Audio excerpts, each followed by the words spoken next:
Earth, my family, my treasure of soul, my people, my legacy, my honor to know. We were so proud and strong, And we could do no wrong as long as we kept the rights alive. on grasp of destiny, Woven through eternity, the infinite extends its hand to life. United are we through the circuits of life. The fire of our hearts kept alive. The gods have blessed us, dear Father. Your guidance has brought us the divine. My love, my dignity, my virtuous guide, my hope, my progeny, the imminence of life. our emblem was invincible, Our lineage, the true symbol, as long as we kept the rights alive. our solid dignity, Uranian equality, our ancestors are given a new life. United are we through the circuits of life. The fire of our hearts kept alive. The gods have blessed us, dear Father. Your guidance has brought us the divine.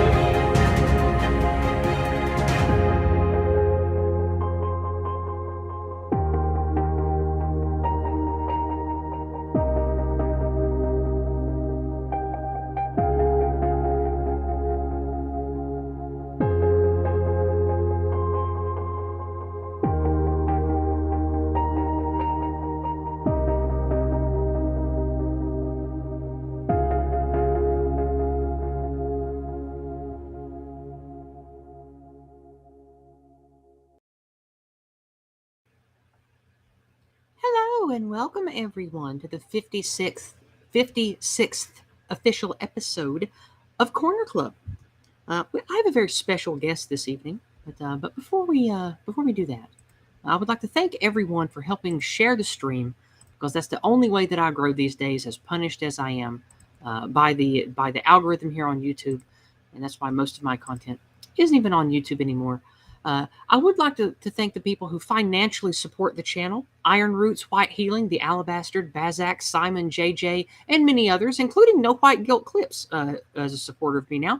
Thank you guys for supporting me. It helps so much because it allows me to not have to do odd jobs and find as much work and focus on streaming, networking, building content for you guys. Thank you so much. And I'd like to take this time to remind you all, this coming Saturday is my Go Free White Positive picnic. We have about 30 people coming, so there's still a few spots left. I want to keep it under 40 so it's not too many.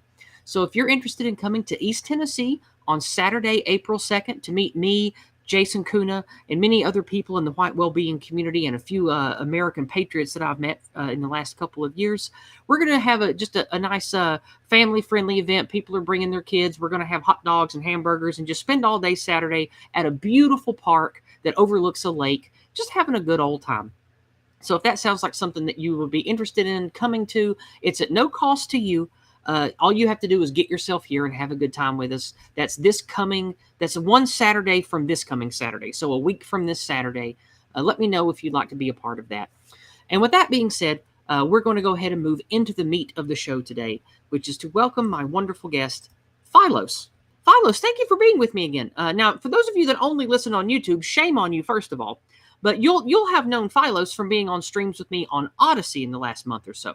But this is the first time I think that he's been on YouTube with me. So welcome, Philos. How are you this evening, my friend? I'm doing very well.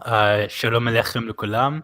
It's great to be great to be speaking with you all again, and thank you as always, Yizz, for having me on. Well, of course, of course. I see we have Red Hawk in the chat. Good to see you, my man.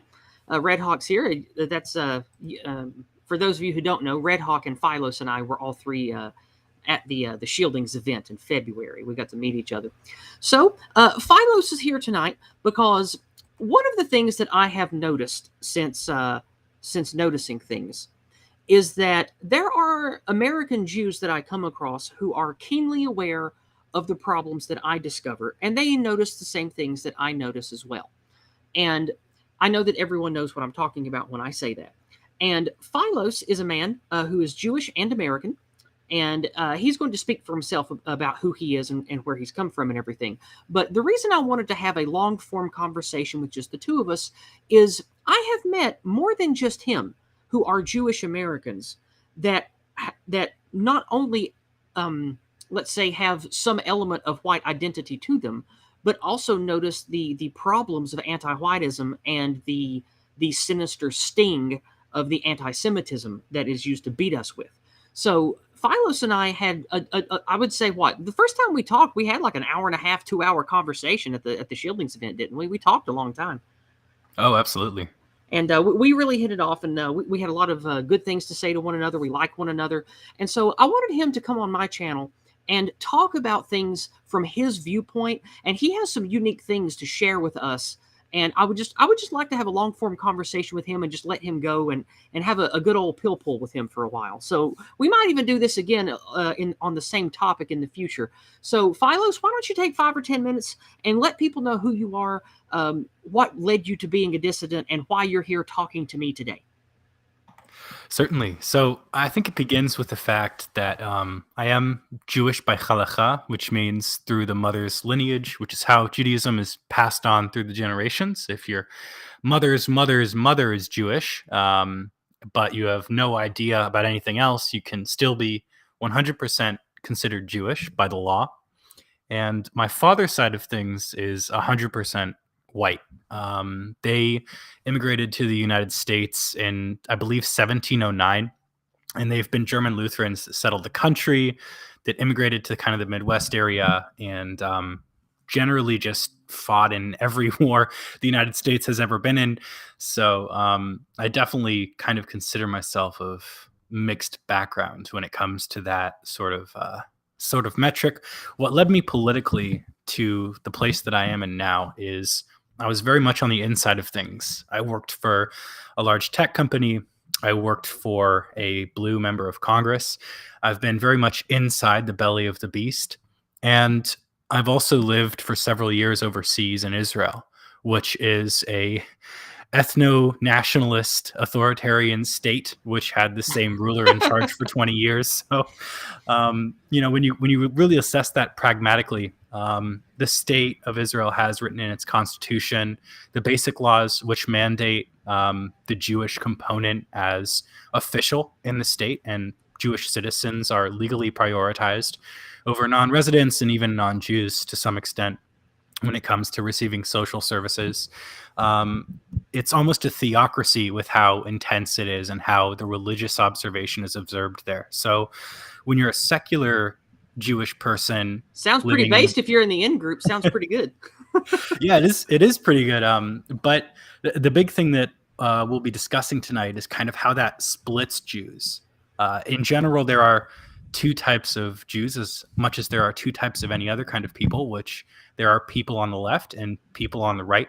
Most Jews happen to be on the left side of things due to a variety of factors we'll discuss. Yeah, we'll get into that later, yeah. Yeah. Essentially, where I'm at now is kind of seeing how holistically things worked in that country, coming back here, meeting good guys at the Shieldings event, and really kind of seeing that there is hope on the right in the United States has kind of brought me full circle onto Yizz's channel. Excellent, excellent. I'm glad you're here today. I think a good place to start would be as an American. Like, you were born in America, your father's heritage is very American, very proper American, much like my family, and your father married a Jewish woman. Do you know why? Like, what led to that? Maybe that's a good place to start. Well, what led to it was love. My father was raised Lutheran, and obviously all my uncles, grandparents, and all of that were as well on my father's side.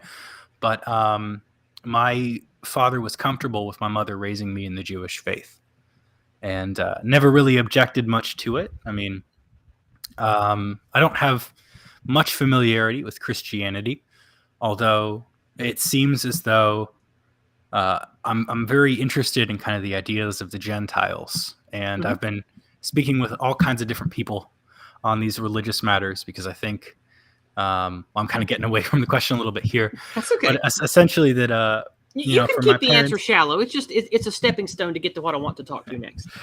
Sure, yeah. So I don't have much else to add there. Okay.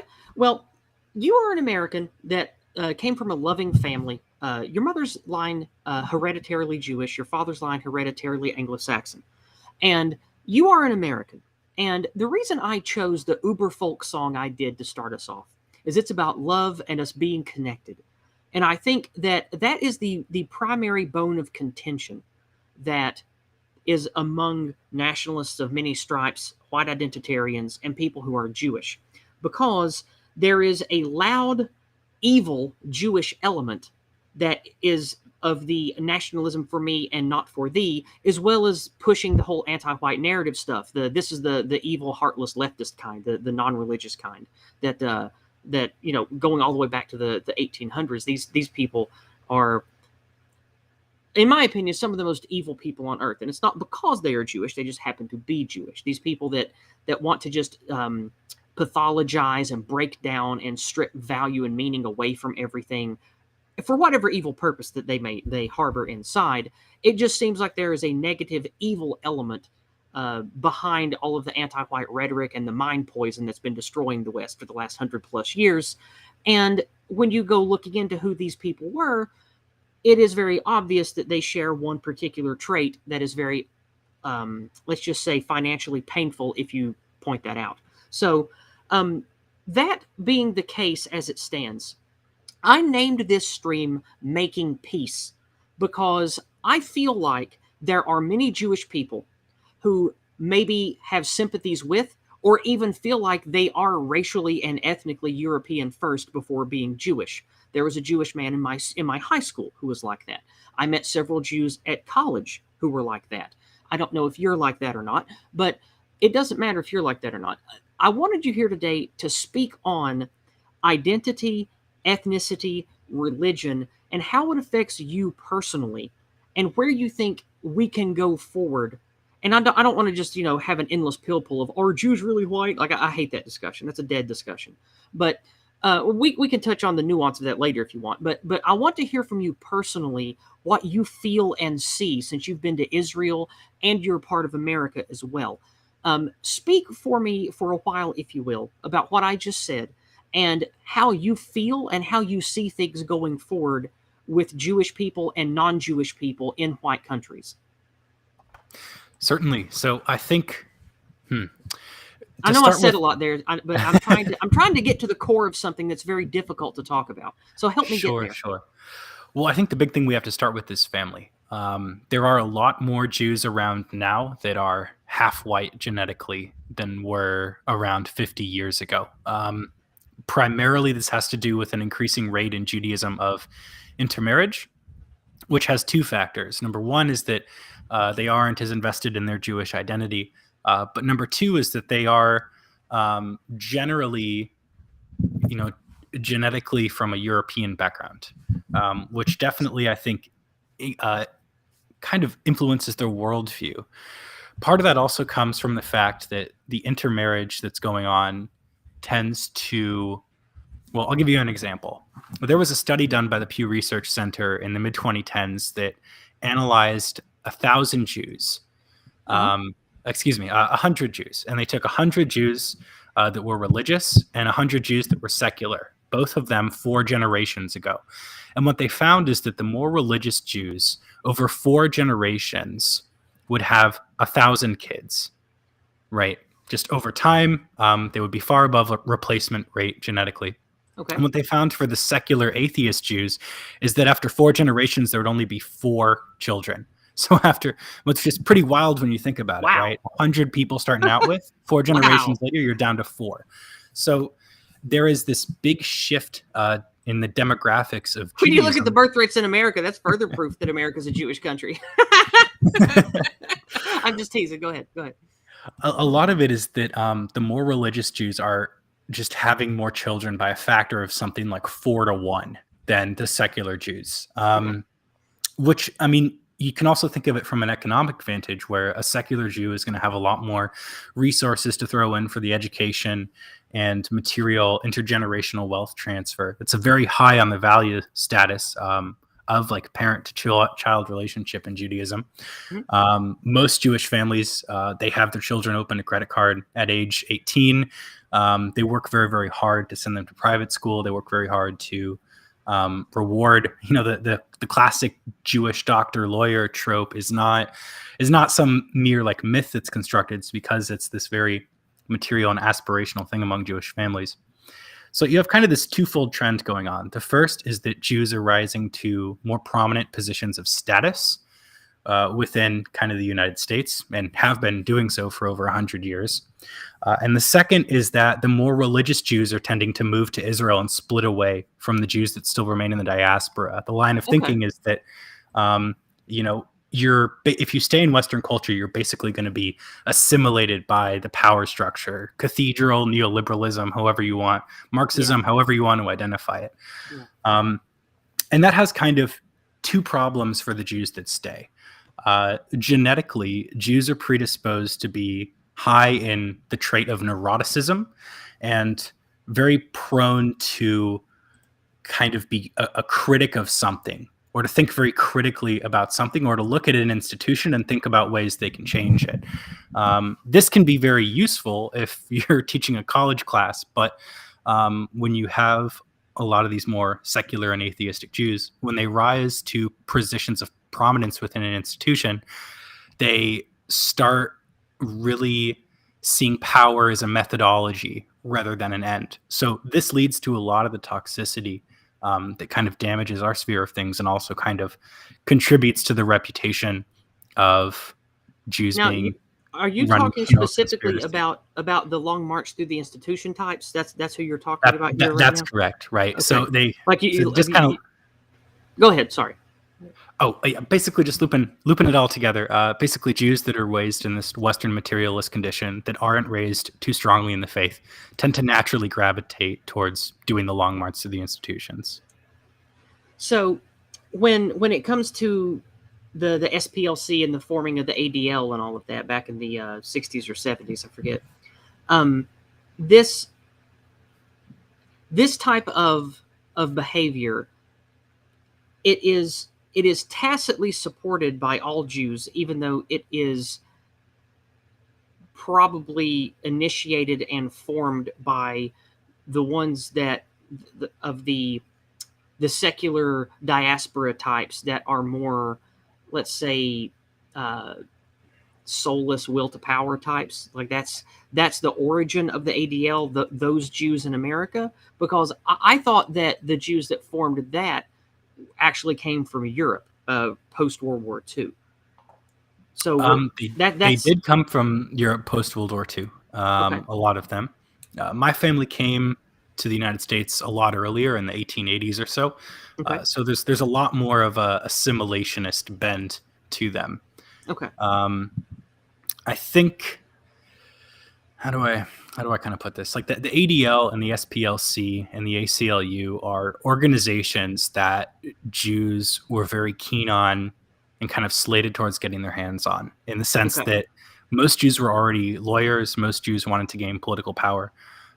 Most had kind of the in-group preferences and stuck together very strongly in neighborhoods. Nepotism is a very strong tendency among Jews. So like my job, I worked for a prominent politician, and I was Uh-huh. literally able to get that job through just walking up to her in a synagogue. Which Yeah, I remember you is- telling me that at the one of the streams we did. I remember that. I think you told me that before we started one of the Discordant Dragons we were on.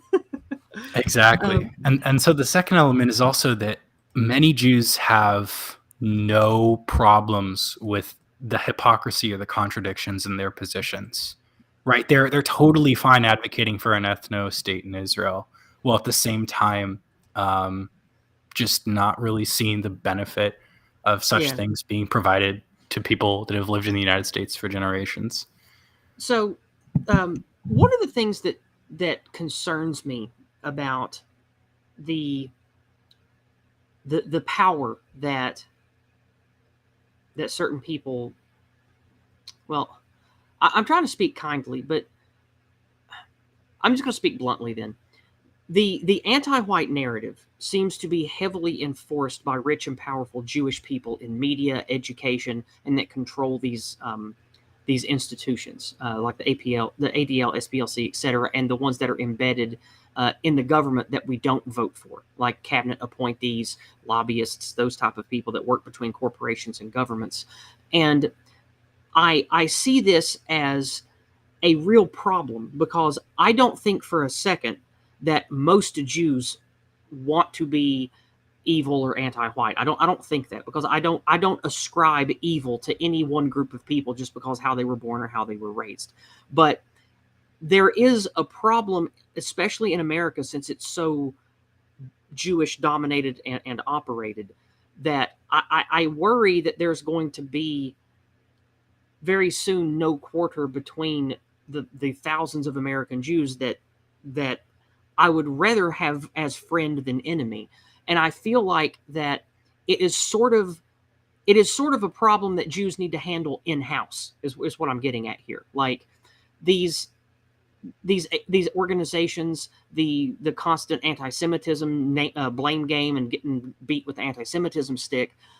I feel like this is part and parcel with what happened after 1945, after the Second World War, and when the Holocaust narrative got constructed, and basically the American Empire, basically we are religiously or dogmatically, you could call the GAE anti-fascist. It's sort of an anti-Semitic, it's sort of a pro-Semitic anti-fascist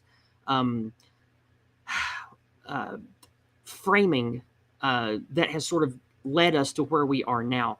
And I see that if there are thousands of or maybe even millions of Jews in America, what is it like? Like, do you talk to your family or people in Israel about, hey, this anti-Semitism stuff's getting out of hand, or isn't it bad how things have gone in America? Don't you think that this is going to be a problem? Like, does that kind of talk ever come up in-house, like with your Jewish family or at synagogue or anything? Or is that just something nobody talks about in Jewish circles from your experience? It absolutely comes up, but it comes up in kind of the expatriate circle in Israel rather than the United States. So, how do I frame this? So, most people in life generally are really looking for an identity, right? The reason that the left does everything so well is that they're able to really suck people in by having their foundational identities be either racial, ethnic, or ideological. So where Jews fall into that is essentially after the 1940s, there was this split in Judaism, and most Jews that didn't move to Israel had communities. They had everyone had either grandparents or family members or relatives, or constantly would hear the stories about a certain event that occurred during World War II by a certain German man. And we can disagree on the numbers. That's fine. But I think, there does have to be. We don't even have to talk about that on this stream at all. I don't care. It's fine. Sure. But the big thing is that event served basically as a kind of foundational myth, like almost like the 1619 Project, but the original. That's sort of how I view it, like in the zeitgeist, is sort of a foundational myth of where we are now, and what or what contributed to the spirit of what led us to where we are now. Exactly. And I think there's this duality, right, where it's a foundational myth for Judaism, but it's also a foundational myth for the GAE. And there's a lot of overlap there, right? But the Uh-huh. GAE also pioneered the civil rights movement. It kind of fed into this whole narrative. And basically, considering that 1945 was year zero for the modern system, it makes a lot of sense that kind of the continuing identity seems to be most Jews framing themselves as anti-fascist, so to speak, or very pro-democracy, and kind of basing that all And also to pro-globalist that as event. well, it seems. Right, very pro-globalist, right? Because Right.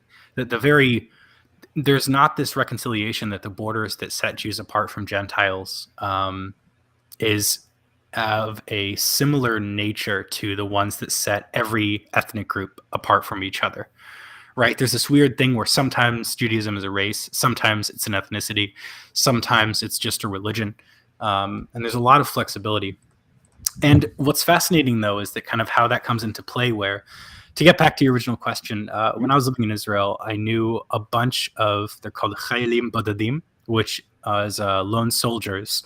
They come to live in Israel and they serve in the military for several years, and they speak Hebrew fluently. And they basically go about their lives and start families and all of that. And there was this tension because a lot of them very much disliked the Western Jewish tendency to label many things as anti-Semitic when it was just, I don't know, people just say things sometime, it's, I don't, how do I put Well, this? That, one of the it's, one of the things that I've noticed is in America, since I've been a full-time noticer for some years, you might know that. But mhm. one of the things that I have noticed is the call of anti-Semitic is not just a it's not just like we see people saying cultural appropriation or that's sexist or that's transphobic. It's different when there's actual institutional power that can wreck your life, that can take your job, that can destroy your bank account, that can break your mortgage. And it seems that anyone who talks about the nepotistic evil done under this banner of anti-Semitism, it it's not the same as trying to quote unquote fight the woke or just be anti-feminist or whatever. It's a completely different game because of the power that these people wield. And it this is very hard for me to find good words to say here. I I want to know how we can make peace with living under that shadow, and how Jews like you in America can help nationalists and pro-white people like me fight that, or if you would even be willing to, and if any of you would even be interested in that, or if this has to be a we are separate and we're not allies and we're not friends type of thing, but we have similar goals of stopping this ADL anti-Semitism garbage. Like where do you see that as for yourself and then bigger than yourself? Hmm. It's difficult to disconnect because it's kind of the default setting for most Jews. Okay. There's this, what was it? I forget whether it was the Jewish Research Agency, but one of these groups that basically they take a bunch of young Jewish college kids and they sit them down and they have them basically shit post online and try and like root out supposed internet anti-Semitism. Okay. You're really just kind of full-time creating almost the equivalent of like Jewish cancellation on Gentiles. Yeah. And basically what I kind of do is individually, I talk to them and I just kind of like probe them a little bit of, well, why does our identity need to be defended online? This was a big point of contention because there's this weird thing of Judaism also values its insularity, its kind of difference from Gentile culture. Hmm. So part of that is that if you fully buy into this anti-white agenda, you're really just bearing these two contradictory ideas in mind. But Okay. anyway, as to your point, Hmm. I think that there are certain groups of Jews that are much more amiable to be allies with than others. The more religious that you get within Judaism, the more allied you get as well. So there's this billionaire, and I knew him personally, Sheldon Adelson. Okay.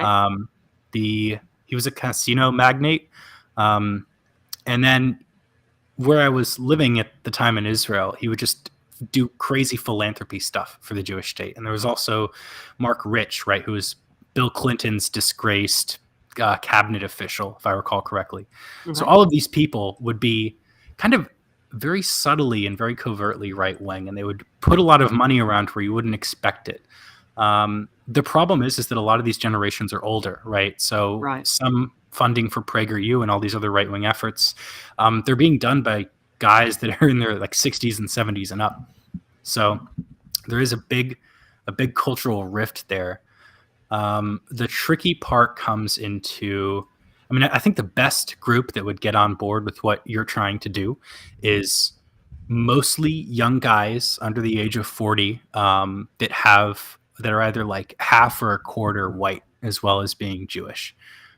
Or their fathers are Jewish is another different element, because they're not technically considered Jews, so they might have that like cultural distance as well. And I try to internally remind Jewish people that there doesn't have to be this kind of animosity towards Gentiles, which is like sometimes there. The Talmud mandates the 7 Noahide laws, which is basically kind of a reformed version of the 10 Commandments. And the Jewish concept of salvation considers a righteous person, a Gentile, a Chassid, if they follow like very certain kind of general laws. So I think that's part of it. I think I kind of do the little bit that I can internally within these institutions to just kind of make people much less anxious and bitter towards this out group, because they have imbibed a lot of ideology to make them anti-white. Like, I don't want to downplay that at all. There's a huge amount of effort and money that goes into that. I'd like to talk to you personally about anti-whiteism and anti-Semitism next, but we did have some community engagement, and one of my friends and followers, Shelley, asked a question of you over on Entropy. Let's get to that, and then we'll move on to what I wanted to ask you next. For $5 US over on Entropy, Shelley says, heart to you, Yizz. Thank you, Shelley. Hello. She says, great discussion so far. Is there any hope that Jewish people will walk away from the left, or do you think that they will always be inclined to be the left? Thank you.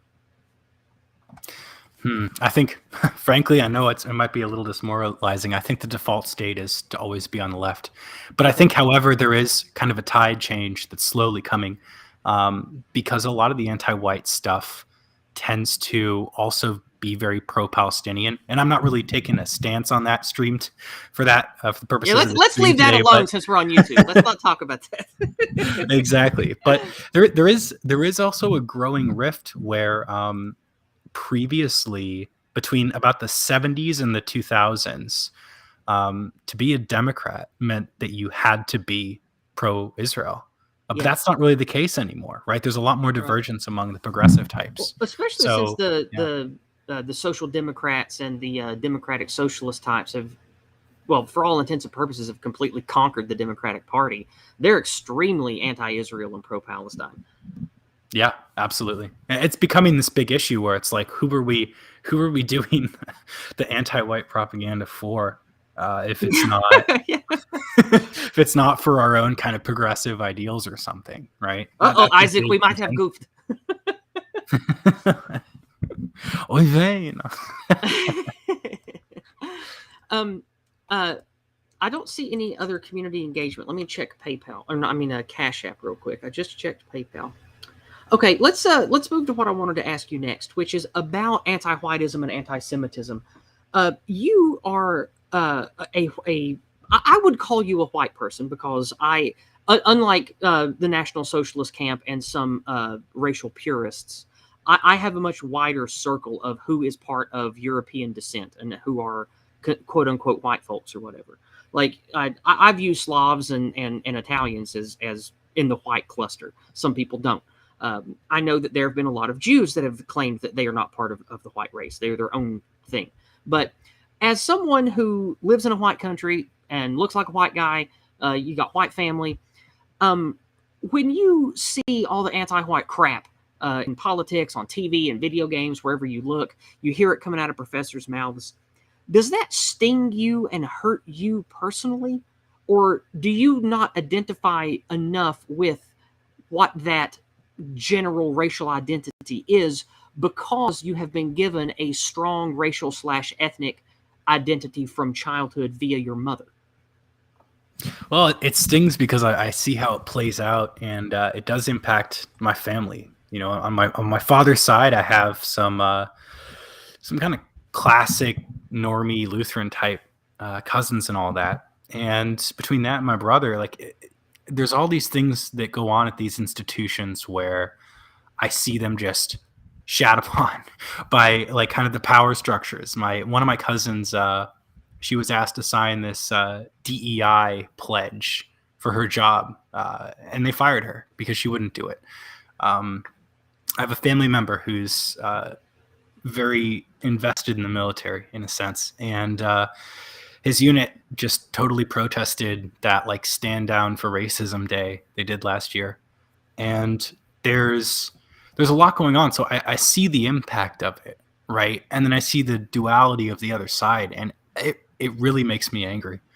You know, there's no difference there. Okay. Does it make you afraid like it makes me afraid? It does. It makes me afraid because it's privileging one class over another. You know, you look at a very interesting story you should check out this week was in California, all these UC schools are starting to release their admittance and denials for the upcoming school year. And what they're finding at all these private schools is basically the white kids aren't getting into higher education or Ivy Leagues.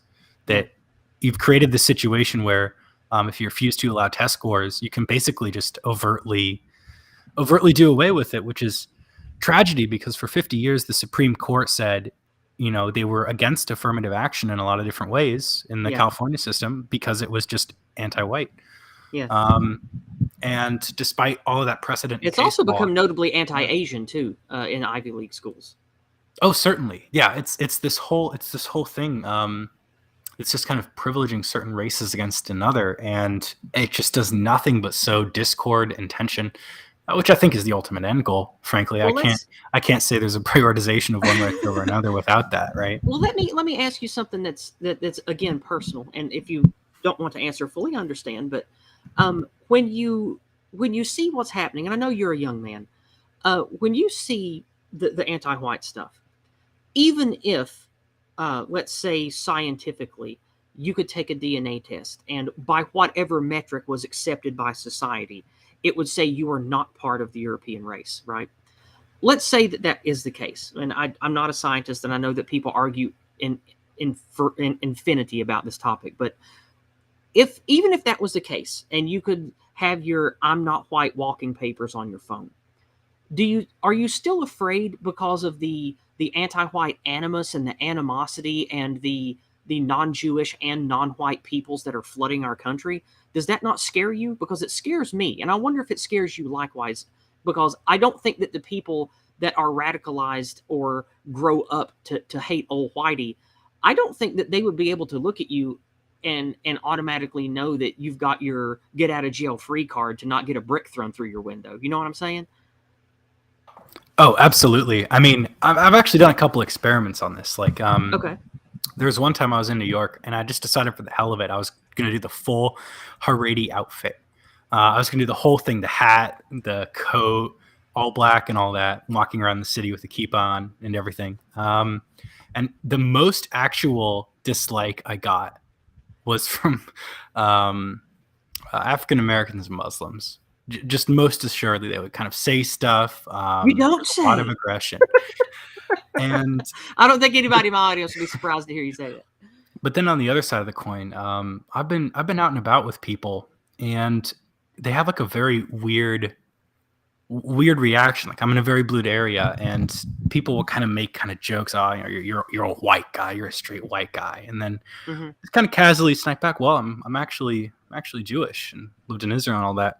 And they really, I mean, they just completely flip their tune, right? Because it's this weird position to be in, where they don't quite know how to view you. Because in like the progressive totem, Jews are sometimes white, but they're also sometimes not.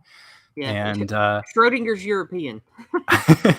Well, there's also a lot of evidence that you know, genetically, if you go back, there was this point in Jewish history where there was about 300 or so Jewish women in Eastern Europe.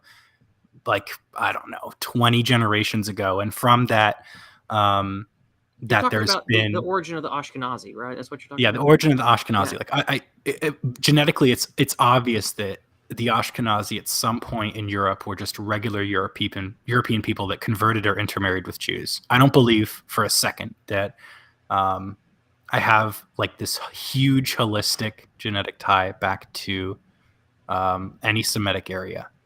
And see, that's the vibe that I get from all of the American Jews that I've talked to, and not being close friends with, but been friendly enough with through work or through school to have this kind of conversation with.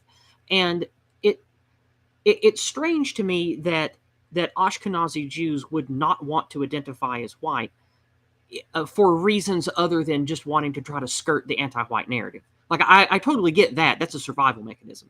But if you have 20 or 30 generations from Europe, I mean, hell, I mean that's just as European as every mutt that lives in America, right? Like, I mean, we're all Anglo-Saxon, Celt, Finnish, whatever. Like or Nordic, I should have said, sorry. Like Americans are a mishmash of various European ethnicities, and like one could even make a secular argument that a pure-blooded, a pure-line Ashkenazi Jew could even be more European than many white Americans. So that's why I don't understand why there would be a big push to not identify as white, except to skirt the anti-white narrative. But that's also confusing to me because Jews are the ones that have made the anti-white narrative for the most part. So it's just there's a lot of confusion around all of this, and I'm really thankful for you trying to help me work through all this, because it's difficult to work through these questions by trying to find content creators or rabbis that have talked about this topic 20 years ago or whatever, because I can't really learn much from it. But talking to someone who is personal, that I know and that I can speak to and see face to face, that really helps me a lot. So I know that was a bit of a waffle, but let's iron this out here.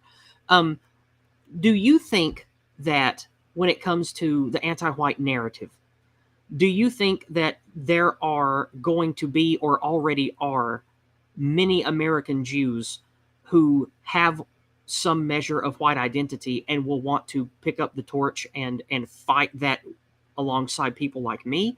Or do you think that is wishing upon a star and something that will never happen? I could see it happen, and I could see it happening for a couple of different causes. The first is that there's an increasing amount of hate crimes in the United States against Jews, and there's also, when I was living but in it ain't Israel, done by my people. Exactly, but that's see, what you just hit right there is like the absolute crux of the issue. When I was in Israel, the highest immigration population, Jews make something, when you move to Israel and you become a citizen, you do what's called aliyah, which and you start as like a oleh chadasha, which is like the new immigrant. And what we found is that the highest population of people that were coming in were from like France and Germany and the UK. And these were like relatively wealthy Jews that had been victimized by Islamic people, Arab peoples, and had seen a lot of sectarian conflict within their country, just in their neighborhoods. And just it's become untenable for them to live in like European countries. Okay. And it's starting to be on the uptick now in the United States, where there's a lot of if I was a Jew, no matter how white I might look or act, and again, it feels kind of weird saying that, because like Alabaster in the chat, she's got Jewish ancestry. I've met you. Like, both of you seem white to me, just as white as other Americans to me. So I don't take that as an insult when I make a differentiation, please. But like, if I was like you, I would be terrified to live in Paris or London or New York City or LA, because it's not like it's mostly white people anymore. And when you look at the metrics, the most anti-Jewish, violently anti-Jewish people, they're not white folks, man. Like, it's not like you got to worry about people in pointy hoods or people that have swastikas. You got to worry about people in that, have virgins waiting for them after death. Let's just put it that way. And and I don't know. It's baffling to me that there isn't more conversation about this that I can find from American Jews, because America is a Jewish country, and it's also the source of the anti-white pause being pushed on the rest of the West. And it's this weird dichotomy that's difficult for me to wrap my head around. And I thought that maybe I could get some kind of understanding, or we could kind of maybe discover some kernels of truth talking openly together that could maybe help us and other people listening maybe be inspired to take action to try to fix this together, or at least find some way to be tacit allies in the fight that's going to hurt both of us. Well, I think I would disagree on one point there. I think America is a Christian country in the same way that Israel is a Jewish country. I think there's there is kind of a word trick there that Ben Shapiro likes to pose, where he says Judeo-Christian values, but never actually define it, right? Which is, the reality is that all the founding fathers were practicing Christians, and but they're dead and gone, and that country died in the 1870s, man. Like, I'm talking about America right now. Like, sure. Isn't everybody on Biden's cabinet a Jew, and like 8 of them are Israeli? And there's a lot there. Male babies are still circumcised in America. Like, I'm just saying, like, it seems like a Jewish country to me. And if that's the case, like, there needs to be some kind of burying the hatchet and some kind of, we got to fix this anti-white narrative, because like we just talked about with the whole Hamas Palestine thing and the small hat people getting attacked by not my people in big cities, clearly something is bad, and it's hurting Jews and it's hurting not Jews that look white, and we got to do something about that. And I just wondered what what ideas do you have? Like, do you think I'm wrong about some of the stuff I just said? If so, let's elaborate on that. No, I mean you're 100% right, but we're at the stage now where basically Jews are they're only really interested in kind of looking out for their own. I mean, that's just the in-group preference. That's how history is. That's how things lie. I know a great deal of former IDF soldiers that live in Haredi neighborhoods and are armed for those purposes, right? And have guards outside synagogues. And, that's what it comes down to, right? In this kind of modernity is, your first priority is going to be to look out for your own. And I wish that for everyone.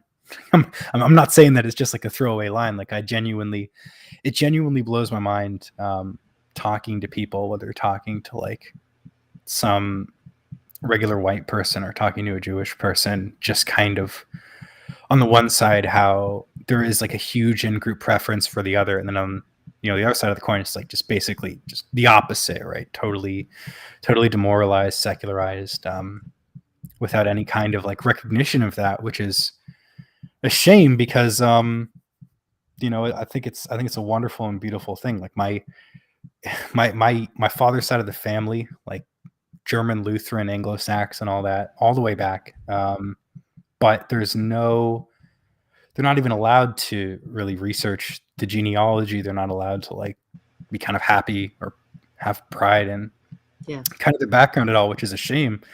That's one of the reasons I'm glad I'm from Appalachia, because people are still like that today here, and it's exactly rare. Like, I've traveled to half the states in this country.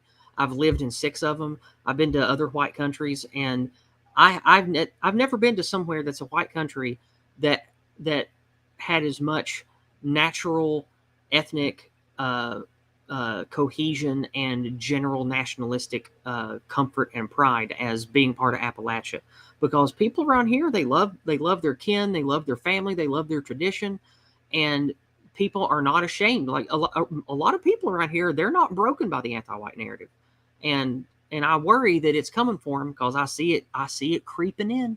I see it creeping in every little direction. It's getting into churches, it's getting into schools, and right now around here, it's only me fighting it, and I'm trying to get other people to push back. But anyway, that's a topic for a different time. But let's. No, I think that's actually a good point. If I could just kind of wrap or conclude it up on that. Sure. That Paul Fahrenheit is a perfect example of someone who has like a healthy pride in his like background. The classic American value of taking pride in your state, which is an excellent thing. So yeah, that's one area. And the other is that, I think the insidiousness is going to eventually drive like a wedge that you can't overlook. Being, for a long time, I don't want to call myself a subversive sort or anything. I never really believed in all of this stuff, but I've been present in a lot of these organizations. And this agenda has been years in the making, and I I think it shouldn't surprise anyone that it's just going to keep pushing into every crevice that it can. It's not going to stop. And we see right now, basically, I mean, all these general things, right? It's breaking down the family structure. It's causing these rifts in communities and pitting everyone against everyone else. It's really just no real way to live. Yeah, it's not.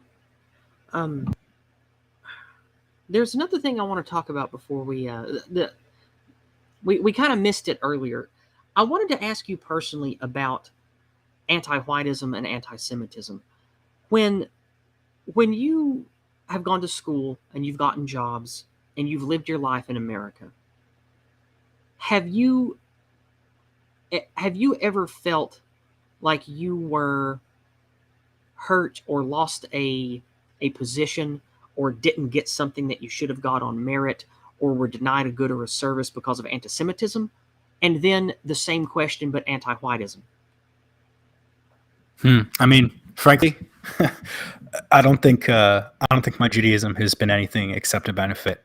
And I don't say that in like a bragging way or a condescending way or anything else. There's, to me, like I've never really experienced the kind of anti-Semitism that would limit like institutional access or personal bias. People have some crazy ideas about Jews and all manners of folk, but that's not really anything new. And then as regards to the anti-white stuff, I mean,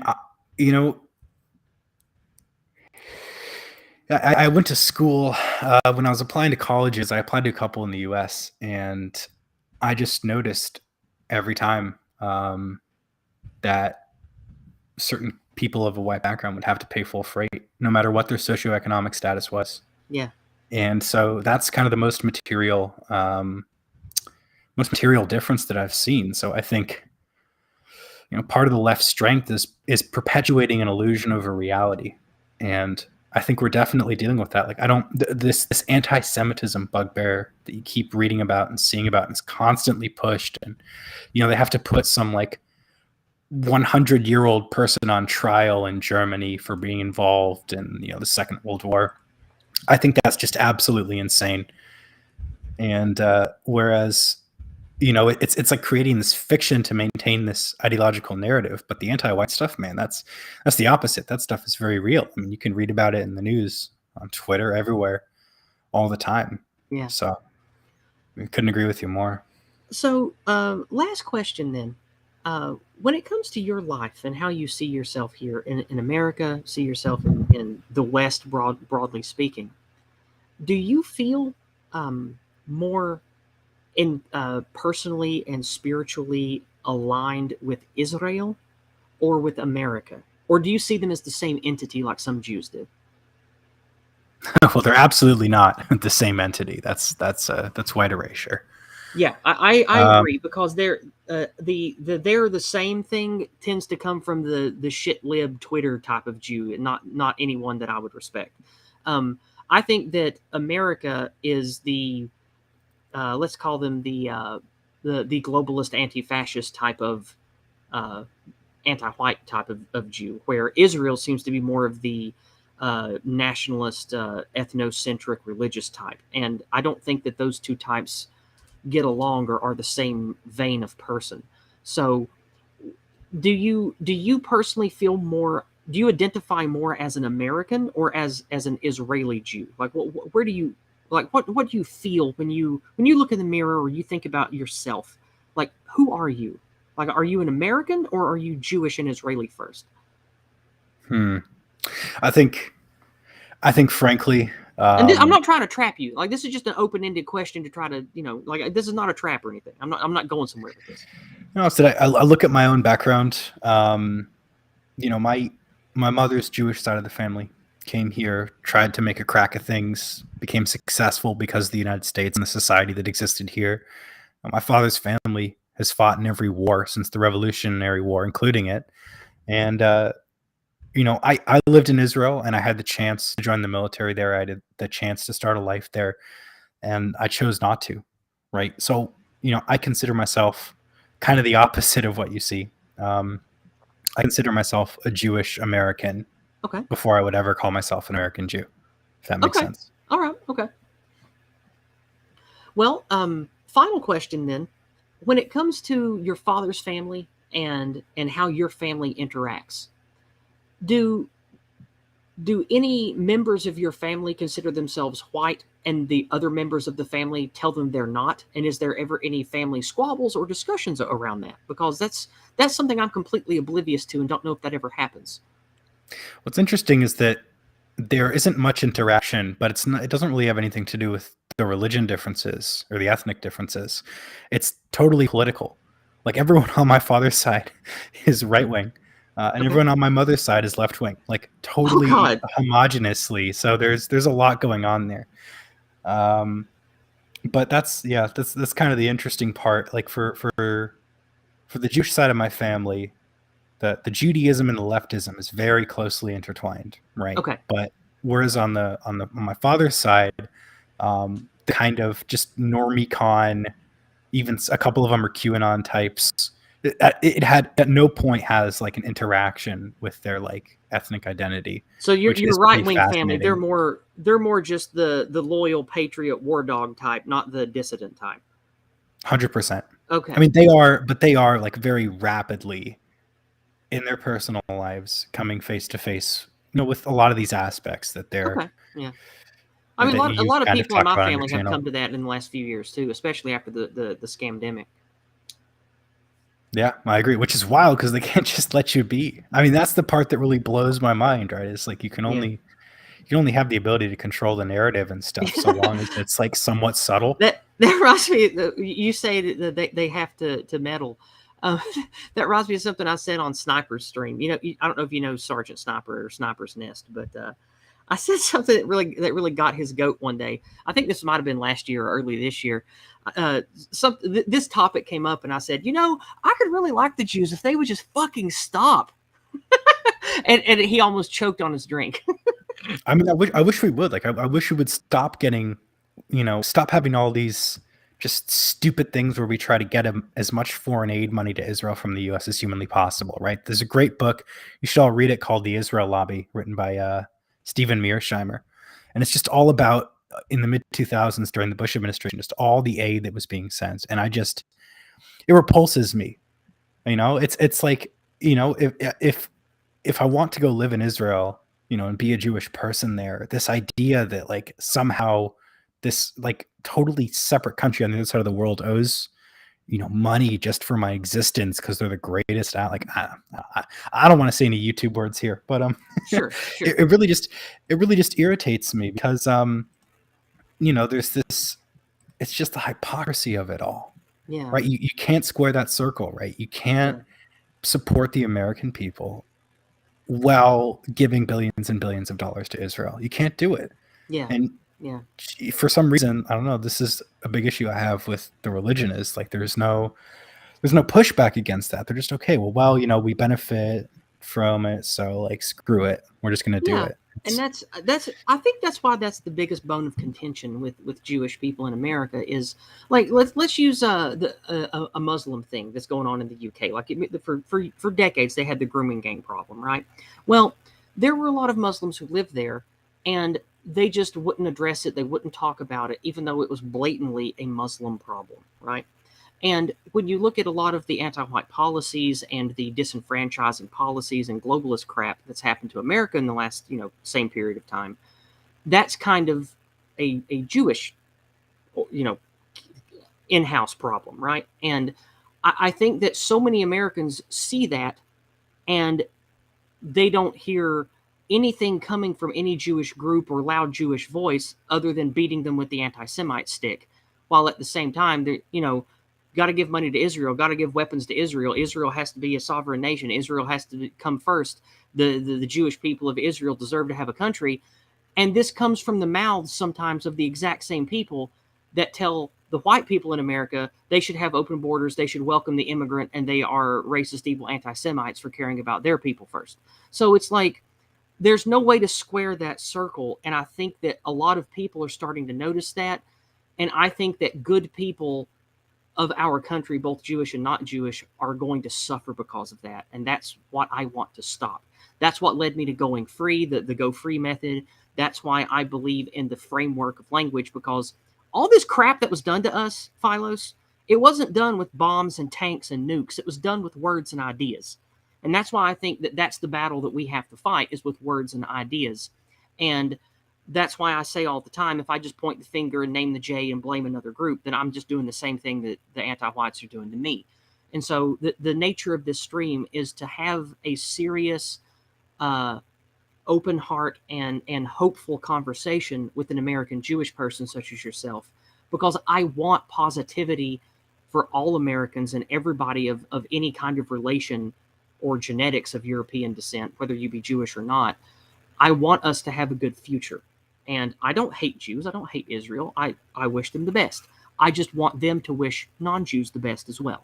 So I think that's a good place for me to wrap up. So what would you like to say in response to that, or what would you like to wrap up with? No, I guess the big thing is, as an ethnic group, we're kind of burning both ends of the candle, and that's very dangerous. There's a couple problems. I think the first problem is we can't do that forever, and eventually the kind of GAE is gonna completely override the certain amount of our people that are in power. But I think another element is that how do I kind of put this? That I just want that same thing for everybody else, right? I've seen the benefits it provides. There's this weird pretension among where I'm at, where there's like this need to pretend that such a thing doesn't really exist, right? I don't understand like why as an ethnic group we're so afraid to just admit that we control a lot of institutions. Mm-hmm.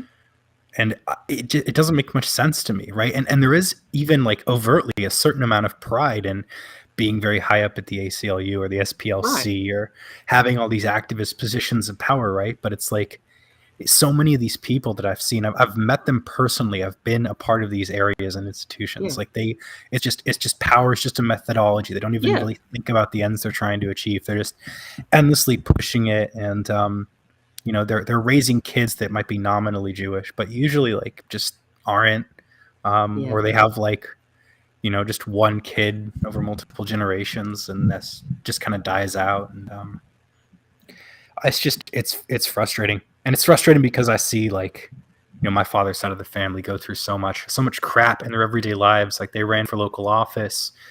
They spoke out at school boards. They're doing stuff. They're like kind of, they are kind of pushing back on it, which I think is good to see. And I try to speak to as many Jewish people as I can. Like, well, how can we kind of, we can't kind of keep doing this. Like, this is not sustainable. Like, And I worry that, and I just, because the last thing that I want to do is give something a platform or speak something that's only going to make things worse. But I do feel like we have to have a discussion about the elephant in the room.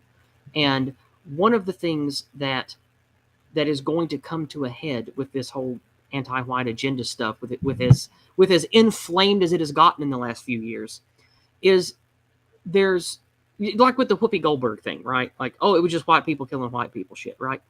Well, that is a wealthy, connected person who has spent her whole life in front of TV cameras and knows a bunch of Jews, and she said that. So what about some dumb non-white on the street corner that has been raised on nothing but hate whitey? Well, they're going to shoot a Jew just like they'll shoot a not Jew. We'll all look the same to them. And it's like, we have to start talking about this and making peace and burying the hatchet. And I'm not saying that, that's going to fix all the problems of all the countries and all the religions and ethnicities, but we have to start, good men have to start taking charge and talking about the elephants in the room. And I think that with the Go Free method, I think that I have the language framework through which to have this difficult discussion. And I want to thank you for being here and helping me get through it. And hopefully we can have a discussion like this again in the future one day. Yeah, absolutely. One final point is that I completely agree with you. The dialogue and the conversation is absolutely necessary, because at the end of the day, the alternative really is just violence, and we're seeing violence everywhere, and it's increasing. And especially in my position, my group was here before, in the sense that 1920s in Berlin, there were a certain segment of my people that just pushed and pushed and pushed and pushed, and they had things be a certain way in Weimar Germany, and eventually it bit them in the ass. And that's just kind of where I'm at now. It's like, we're just is that yeah. I'm not saying we totally all deserved it, but I mean, it's just like, what do you Right. think, what do you think's going to happen? What do Yeah. you, when you tell anybody that their When you- their value yeah, it's like- system, their background is meaningless and crap, and you just tell them, and their kids are hurt by it, and Yeah. you don't let up. And like Nobody. if you one of the things we say in white well-being is there's no Western civilization without Western kind. And if you disenfranchise all white people and they all hate themselves and they all have no culture, and Western civilization collapses, well, that's where Jews live. They almost all of them live in Western civilization. So is it not in their best interest to let old Whitey have a good time? Like, I don't know. we got to fix this, man, because this is not, this, like you said, it's not sustainable. It's not going to work. But anyway, let's wrap up today with having community engagement, because we have some good stuff from my viewers, and I'd like to let us certainly chew on what they have to say. And then after that, we'll say our goodbyes and get out of here. We're going to go to D Live right now. We've had two good things over on D Live. Battle Cat, longtime follower of mine, Battle Cat says, if we stand back and look at the current anti-white dispensation, there are many Jewish people who are not active participants in it. We can label them perhaps as passive observers, or those who tolerate anti-whiteism, maybe to get their attention and to force them to take action without actually calling them evil themselves. What do you think about that? Do you think that would work, or there'd be any play there? I think you have a little, you have more room than you'd think. Because I think most people want to be. They respond well to guilt, right? The anxiety of it all, yeah. No, Sorry, 100%. that was humor. I was just taking the piss there. Oh, no, it's fine. Yeah, no, that's a part of it, and I think you just got to stress to people, like, there's no being on the sidelines for this one. It's a big thing. Maybe that's not too nuanced, I guess. Oh no, that's fine. That's fine. Like we're responding to community engagement. It doesn't have to be too long. Battle Cat's final message is, in fact, they'll just naturally activate more and more to their in-group ways, which can only mean more anti-white Jews unless we intervene. And yeah, that's the whole purpose of this stream, is to try to intervene and get as many young men, whether Jewish or not, talking in healthy, constructive ways about the problems that loom over all of us and will destroy the lives of all of us. So thank you. Raging Mandrill. Hey, Raging Mandrill. Good to see you here. Raging Mandrill, I don't know if you remember him or not, Philos, but he's one of the men that we talked to a lot at the Shieldings event. And Raging Mandrill says, the book Restraint by Barry Posen is a great book on essentially the America First position and Israel. What are Philos's thoughts on it if he knows the book? Do you know the book Restraint by Barry Posen? I don't, but I throughout the talk, I've kind of looked over the synopsis on Amazon, and I just 100% agree. Basically, this is boils down to a single principle in international relations theory, which is the idea of the unipolar world, which is that essentially you've like the GAE, and that's it. They don't allow any other country to have a security sphere or interests or anything else. And it's awful, and I'm sure Mandrill would agree. Well, first off, you're a good guy, and just as a segue, I wanted to say I really enjoyed hanging out with you at the event, and you were great on AA's stream yesterday. Yes. But that essentially, like, the unipolar stuff is not sustainable. And yeah, I mean, to address kind of the previous commentator who also asked a question, to give a little bit more in depth of an answer. Sure. Essentially, I try to, like, every Jewish person that I ever talk to in my life, I always tell them, like, just go live in Israel, go travel to Israel. The state is so eager to I have told you a few do Jews this to go to that they Israel will myself. They'll pay for, like, taglit, which it means like birthright, and you basically have a free trip overseas, and a lot of people will, like, find their future spouse there, which is, I mean, could you imagine if we had that for, like, I don't know, like some Midwest German types in the US? That would be fly them back great. to Germany. You know what I mean? Like that's what I Yeah. want for everyone. Like But I wish think that all Appalachians would go visit the Highlands in Scotland and go visit Ireland. I would Mhm. love to do that. Because that's where most of our people's ancestry comes from, is Scotland and Ireland. And I Yeah, think exactly. that would be great. Yeah, exactly. And it's like, basically I tell people like you have two options as a Jewish person. You can either the one I recommend is if the Judaism part is like the be all end all of your identity, go live in Israel. Go do it. Like don't stay in the US if it's that important to you. Because it does get in the way of your ability to kind of figure out what you want for your family and your country if that's where your primary loyalties lie. Like I'm not going to be hypocritical on that point. And the other side of things as well, if you want to live in the US and you want to kind of keep things going, your status as an American should always take priority, outside of your like own private religious observances. I think that's just the most consistent stance that people can have. Yeah. Fortunately, most are okay with being hypocrites. Sorry to say. Yeah, I mean, I think that's a lot of people these days, but I hear what you're saying. Raging Mandrill says that he's the one that sat next to you at the event. That's cool. I don't remember the seating arrangement for the most part. I don't remember where people were because I just don't remember that very well. But Raging Mandrill, thank you for being here to listen today, friend. You're welcome to be on my stream one day. Get in touch with me. We'll have a nice long chat. I want to eventually have streams with all the wonderful people from the Shieldings event and try to squeeze them all in before the Shieldings event next year. So be in touch with me about that. And the last community engagement we have is from Shelly again over on Entropy. And it's a sweet one, and I saved it for the last. Shelly says, for $3 US, everyone should join Entropy next time. Get away from PooTube. As much as I like having Yizz to myself, it gets lonely over here.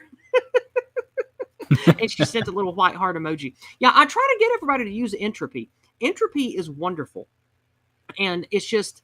It is such a better chat environment. There's no censorship over there. The people who own Entropy are ideologically like me. They are right-wing dissidents that are completely aligned with parallel building and separating from the pause and stopping the anti-white stuff. The people who run Entropy are good people who are aligned with us, and we should use their service. And please use Entropy as much as you can and tell everybody else to do it too.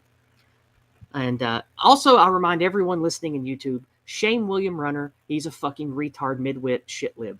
So shame him good, because he's calling us fascists and white supremacists and stuff in chat. So let's be sure to give him a shaming for being so anti-white in my chat. Yeah, exactly. I'm just a self-hating Jew. I'm just horribly misled. I need to go back to the ADL. Yeah. You must be some kind of fascist, huh? Well, some kind, yeah. William Runner must be pushing that anti-fascist agenda that we talked about earlier. Anyway, I had a great time with you this week, Philos. We'll definitely do this again one day. I'm sure that good ideas will come from this stream. If you have ideas of things you want me and Philos to talk about all the issues that came up, email me, reach out to him on social media if you can find him. He doesn't have a big imprint because he works in networking and intel, and well, not intel. He works in networking and what would you call it that you work in? Security, generally. Network security. That's spooky it, yeah. stuff. Yeah, spook stuff. So he doesn't have much of a social media presence, but we do love talking together, and I like having his perspective on here. So reach out to me. Let me know privately things that you would like for me to talk with him about on our next engagement. Leave it in the comments below. Things that maybe we missed, because I waffled a lot. It's very dangerous. You have to understand where I'm coming from. Like, this kind of conversation is like walking into the lion's den with 100 hungry lions. Like, it's when you try to talk about these issues and you're who I am and come from the background I have, it's dangerous to talk about this stuff. But with the Go Free lexicon and with how I've trained myself to think and speak, I think I'm ready to do it. So thank you guys for listening to me today. Thank you so much, Philos, for being here. And give us some community engagement. Share the stream out. Invite other people to have this conversation and to listen to this stream, and help us build a healthy, positive, unifying narrative around these issues instead of a contentious, divisive one. And I think that's where I'll leave it. Any final sentiments you'd like to share before we get out of here? I just shout out to the local Männerbund I've been building in my blue state since the event. I know some of you are on here listening. Looking forward to hanging out again soon. Me too. Me too. So with that being said, we will have Discordant Dragons come Monday night. And then the week after that, we're not going to have one. And if we do have one, it's going to just be a community stream because I have my in-person Go Free White Positive picnic coming up at the nice park that I've showcased on my channel. Jason Kuna and Carlisle Cockatoo is going to be there. No White Guilt clips. Not Iron, is it Iron Ardito? Yeah, I think Iron Ardito is going to be there from Don the Plebs community. We've got 2 or 3 people coming from Don the Plebs community. We might even have old Nope coming down. We've got, oh God, what's his name? I can't remember. The guy who lives really near, hold on. Anyway, I'm not going to look it up. We got a lot of people from around here coming. We've got Oros that we met at the event coming. We've got Jacob we met at the event, at the Shieldings event coming. A lot of great people coming to my picnic. And Oros and some people are coming in a day early. A couple of the other people from the community are going to camp. They're going to be there for the weekend. So my whole weekend is going to be a fun weekend of community and fellowship. And I'm going to be exhausted come Monday. And I have to do a stream spot with Evelyn and Scrump over on their channel on that Monday. So I'm not going to be able to do a Discordant Dragons prep for 2 Mondays from now. But we will have some kind of community stream, at least if it's just me saying howdy and talking about the event. So that's what's coming up for me in the next couple weeks. Tonight, me and my husband are going out to eat. We're going to have a good family weekend. And I hope you guys all have a great weekend too. And remember, speak the truth to all who have the ears to hear it. Be kind, be moral, and be righteous. And that doesn't mean pointing the finger at any group and condemning them, no matter how many of their members may be complicit. You can't do that because that's an immoral position, and that's what they do to us. So that's where I'm going to leave it tonight. So thank you guys for being here, and I look forward to next time. Have a great weekend, everybody. Goodbye.